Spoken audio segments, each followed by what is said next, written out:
Wala kahimang no si Valer nga di akos katubuhan. Pikahidog, tuwa, kaya klorong oh.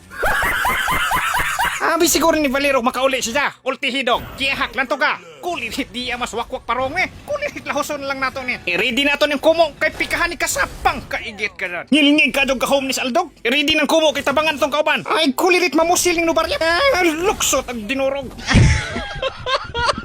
Rabi hasaldog tagapikang ni mahong ilok man. Ning wakwak kay di mas katubuhan. Diyan lugwag kamuti. Rabi ang mga kontrag mapikahan ka pangasoka-soka man. Naipakuha gamita, kulirit ka. Baktas-baktas man hinon. Kini, pisto ng karaan katuan hagbong na batang. Gigukod na ang tiklingo, nagsunog-sunog ng bugan. Pisto lang ka dyan ni Valer. Sungot ka dyan maning pikahan na to ni. Tuwan. Gulwa na pong binangkal. Kadyo na ng kaluoy ba na ng kontray nga ni. Iritas katubuhan kaya ito na pong atngan. Giyahak ni. Ay kulis. Ursa man ni Valer, ni Maos ka? Ato pa gahig-gahig na ka. Balik ka na. Tuwa. Sirit at pansit giyahak. Tipi-tipihan para di ganahan mag-email.